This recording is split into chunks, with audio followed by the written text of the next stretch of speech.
Bienvenidos al 13º estudio del libro de Santiago. Pónganse a pensar, ya son 3 estudios. Soy Enrique Loaiza, pastor del Ministerio Airo. ¿Qué perseguimos con esta serie? Bueno, nuestra meta es compartirte principios prácticos y bíblicos que te ayuden a pasar los momentos de crisis unidos en familia, con mucha estabilidad y mucha fuerza.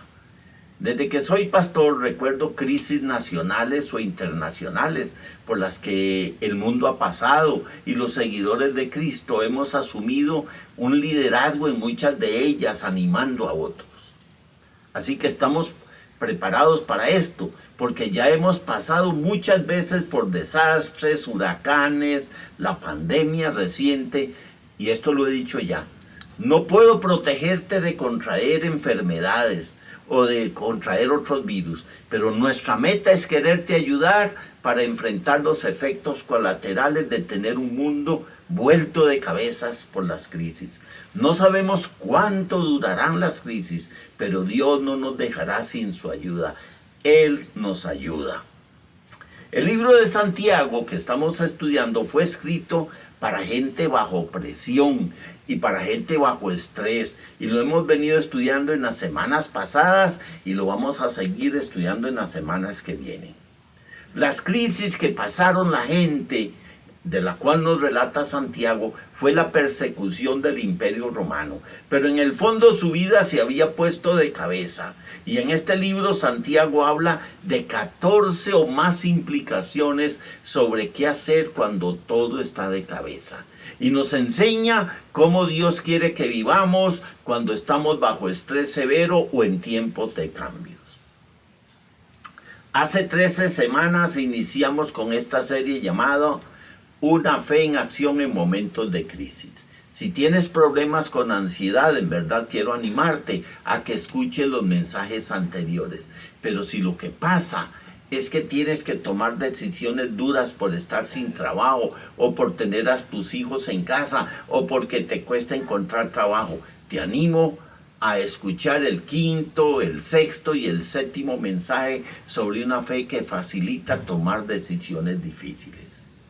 Esta semana iniciamos con algo totalmente diferente.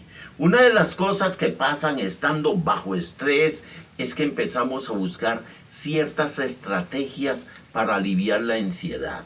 Y lamentablemente muchas de estas hacen todo peor. Santiago dice mucho sobre estas distracciones, sobre estos disturbios, sobre estas tentaciones, y nos da sabios consejos sobre cómo no ser tentados por estas conductas autodestructivas hacia las que entendemos estando bajo estrés o malos hábitos. Las cosas que hacemos para consolarnos, para tranquilizarnos al sentir ansia, temor o inquietudes. Por eso hoy hablaremos de una fe que contrarresta mis malos hábitos. Así se llama esta serie de 4 mensajes. Una fe que contrarresta mis malos hábitos. Estos mensajes serán prácticos. Y quiero que empecemos a leer lo que dice Santiago respecto a la tentación. Santiago capítulo 1 versículos del 13 al 16. Dice esto: cuando alguno se sienta tentado a hacer lo malo, no piense que es tentado por Dios, porque Dios ni siente la tentación de hacer lo malo, ni tienta a nadie para que lo haga. Al contrario, uno es tentado por sus propios malos deseos que lo arrastran hacia la dirección equivocada y lo seducen. Y dice Santiago, de nuestros deseos equivocados nacen las acciones equivocadas, y esas acciones pecaminosas conducen finalmente a la muerte, es decir, terminan mal. Así que amigos, dice Santiago, no se dejen engañar por cada deseo que sientan. Ahora, hay mucho material sobre la tentación que veremos en este pasaje, pero quiero señalar que Dios no nos ha dejado desamparados para luchar con las cosas que tienden a alejarnos o distraernos al estar bajo estrés. En el libro de 1 Juan, capítulo 5, versículos 4 y 5, nos dice de la siguiente manera: porque el que es hijo de Dios puede vencer el pecado. y eso incluye la tentación de pecar. Puede vencer el pecado en este mundo, y nuestra fe nos ha dado la victoria sobre el mundo. Por eso hablamos de una fe que funciona cuando la vida no funciona. Nadie podrá jamás vencer en esta lucha sin creer que Jesús es el Hijo de Dios. Es decir, la pura voluntad no funciona a largo plazo. Ahora, ¿qué nos dicen estos versículos? Nos dicen que en esta tierra nunca vas a dejar de pecar, pero puedes pecar menos. Si tienes un hábito particular o una tentación particular o una distracción específica que es tu perversión y tiendes a volver a lo mismo cada vez, siempre que estás bajo estrés, es probable que siga así toda la vida.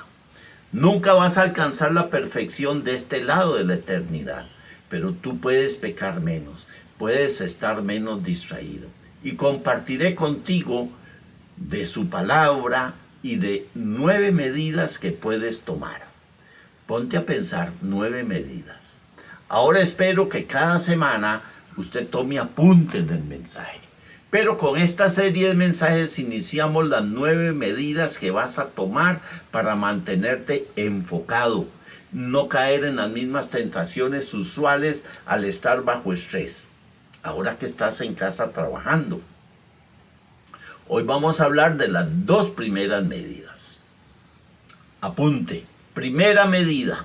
Debo saber y debo conocer cuáles son mis reacciones habituales. ¿Sí?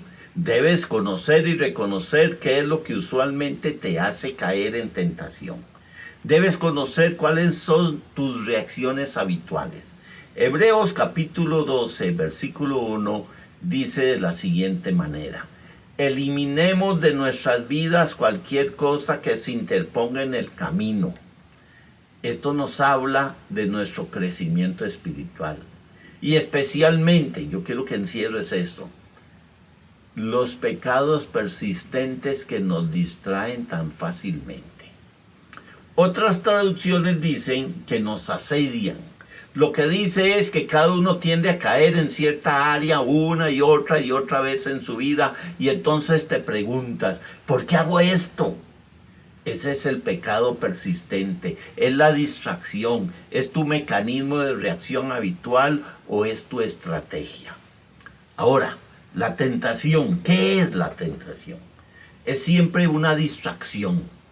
Es algo que te distrae para hacer algo menor en lugar de hacer algo mejor, o hacer algo mal en lugar de hacer el bien.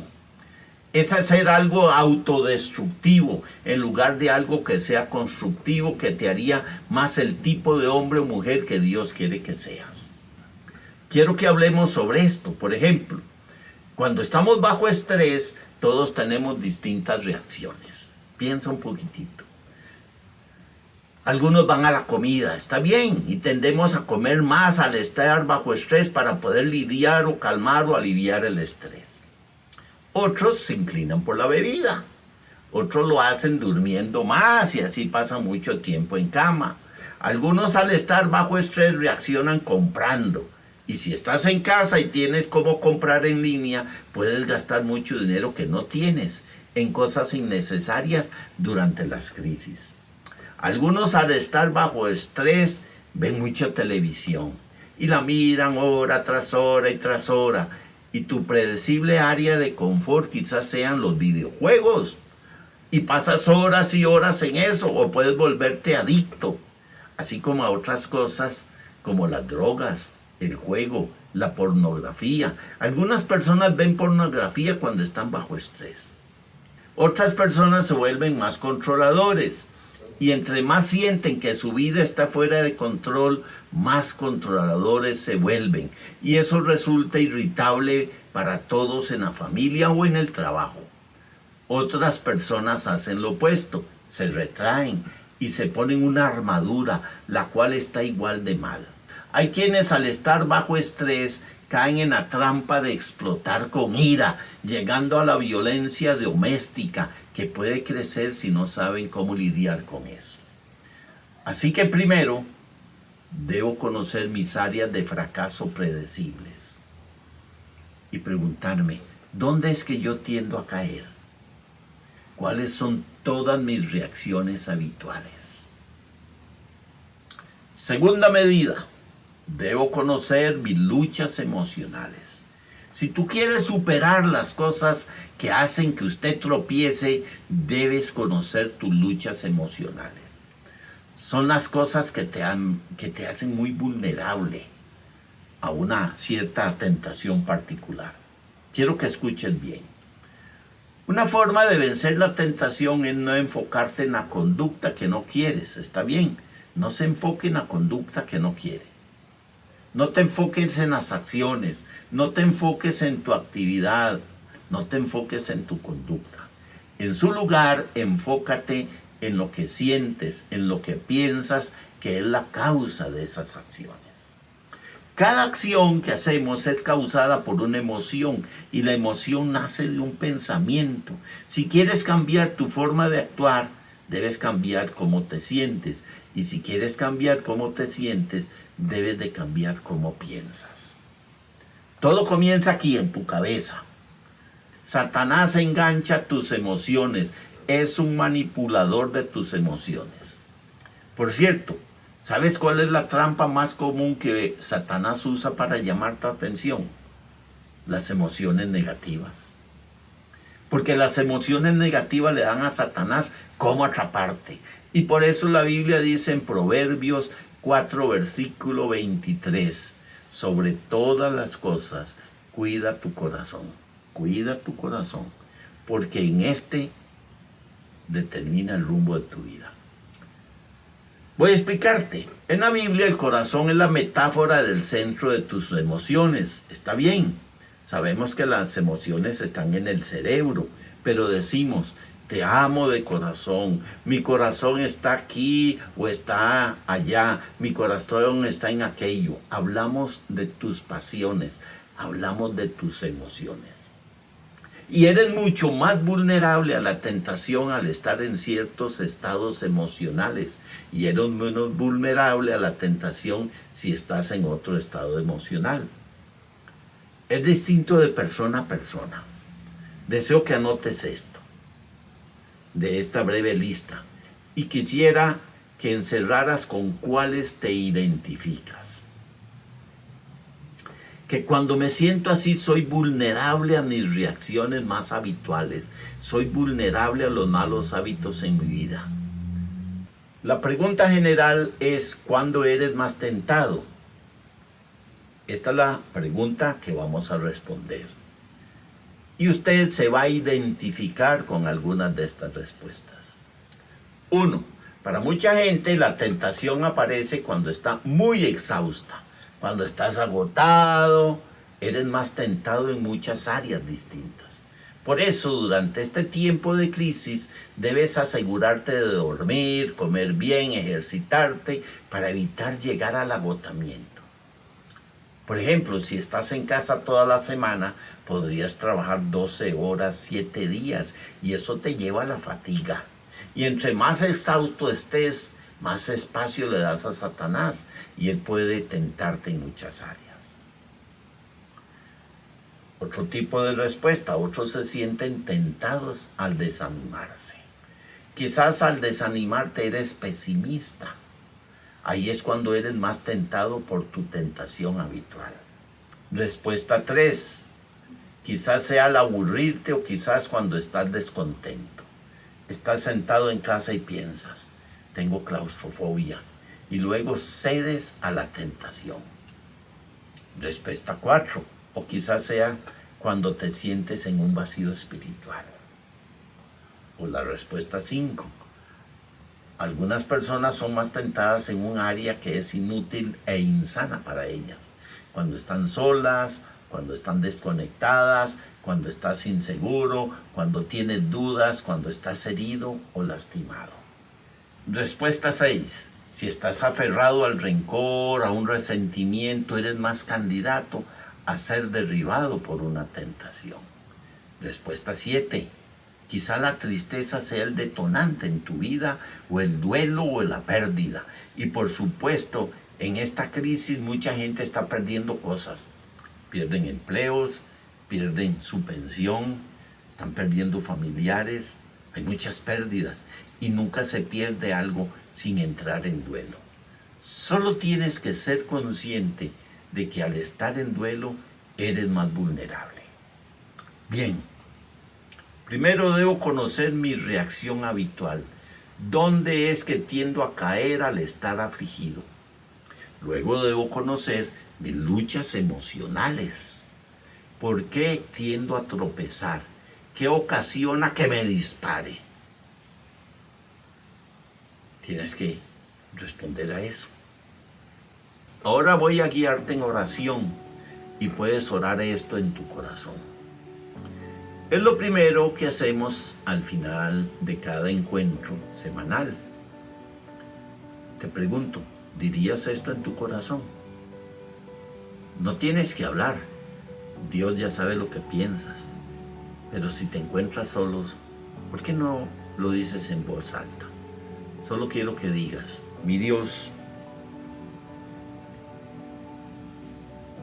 tú conoces todos los hábitos y las tentaciones en mi vida. Estas me han hecho tropezar durante mucho tiempo. Ya sabes, Señor, las situaciones tentadoras que enfrento ahora mismo. ¿Sabes qué tentaciones vienen para mí en esta semana? Jesucristo, yo te pido que me ayudes. Estoy dispuesto a seguir tus principios para así cambiar y poder ser libre y ser diferente para poder salir de esta crisis. Ayúdame a ver claramente los patrones en mi vida que estoy siguiendo, Señor. Porque esos patrones me están conduciendo a la tentación. Y dame la fuerza para comenzar a evitarlos.